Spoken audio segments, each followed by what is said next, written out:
Hello, my friends, and welcome back. Thank you for being with me again today. We got some interesting news, and interesting news is about Ukrainian losses in this war. And this is it seems to be an acceleration or an very steep curve going up in their losses. And this is reported by their own sources. It's not reported by the Russians or the other intelligent services, and we don't believe intelligence services anyway, but especially two of them.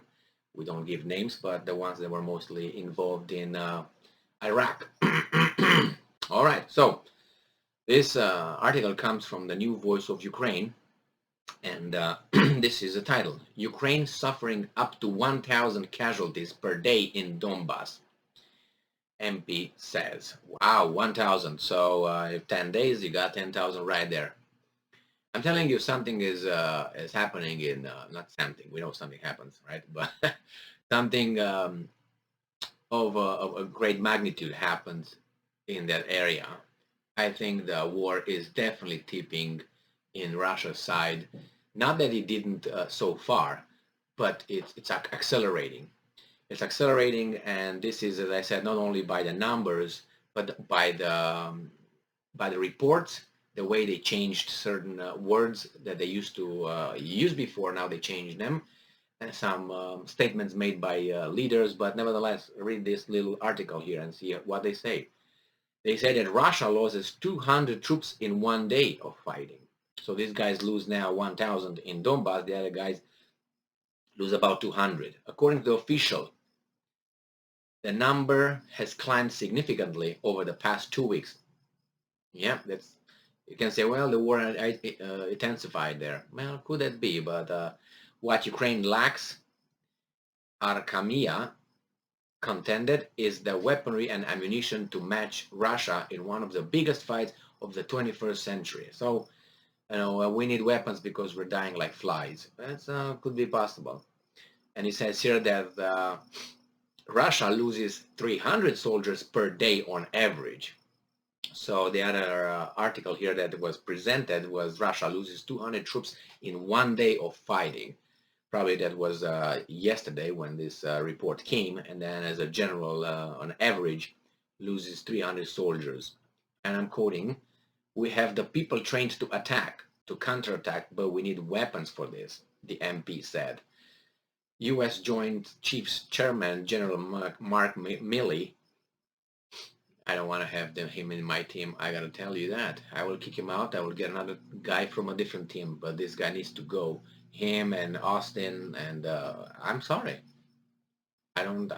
I heard him speak, and that was enough.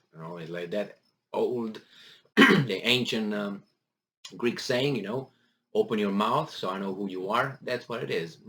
Mark Milley opened his mouth, and in front of some commission. That's when I saw him like free speaking, not other people saying what he said. I saw him, I heard him in front of a senatorial commission, or I don't know if it was senatorial, but it was on the hill, and he spoke over there about white man rage and something, and I was like, what? And he said what kind of books he reads now, and what books he suggests the military reads, and I was like, that's indoctrination. That's not military tactic and discipline and all that. And I was like, oh my God, you're a bad cookie, as Trump would say, bad dude. That's what he is. But that's his limitation. What can you do? But he's where he's at. This bothers me. When you hear this guy, you see his way of thinking. You see his abilities or inabilities to process information and come with an idea and a result, and you think, okay, all right, this guy is just, let's say a dog catcher in the city, a small village. But no, he is the U.S. Joint Chiefs Chairman, general. He's a general, and this guy's gonna give orders to the army that protects me and you.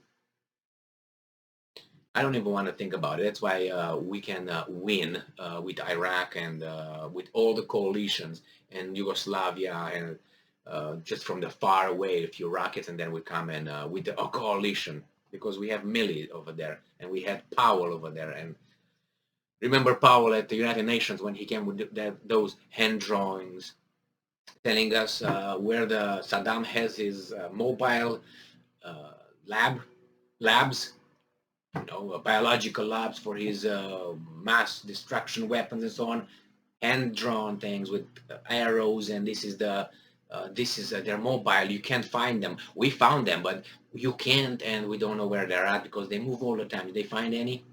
Did they find any? So leave me alone with these guys, man. It's just it's not only the president, not presidents. Look at them and see there. Anyway, Ukrainian president, I'm sorry, the president of Ukraine, Zelensky, said on June 1st that 60 to 100 Ukrainian troops were being killed daily as Russia stepped up its Donbas offensive. On June 9th, Ukrainian President Advisor Mikhailo Podolyak said Ukraine's losses range from 100 to 200 soldiers a day at the lack of parity between Ukraine and Russian military capabilities is one of the main reasons.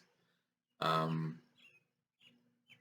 the same time, advisor to the president's chief of staff, Oleksiy Arstevich, said Russia's losses far exceed those of Ukraine. According to Ukraine's general staff, around 32,950 Russian troops have been killed in action since the beginning of Russia's full-scale invasion of today. I saw today an article, it was about 33,900 or something. But this, as I said, this comes from the Ukrainian side, and obviously it would come the same information from the Russian side.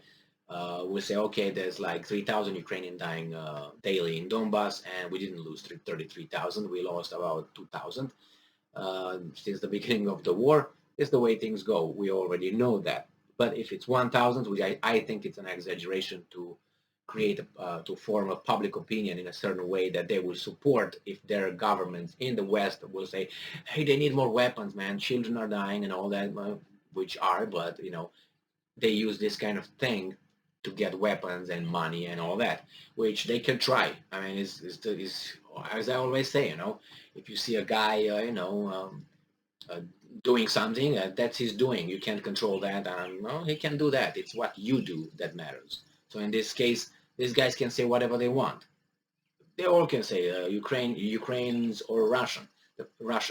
It matters what the West or whomever they are focusing on are doing. Like they say, well, it's like 3 million people dying every day in Ukraine. I'm exaggerating, so make it stupid, 3 million die a day.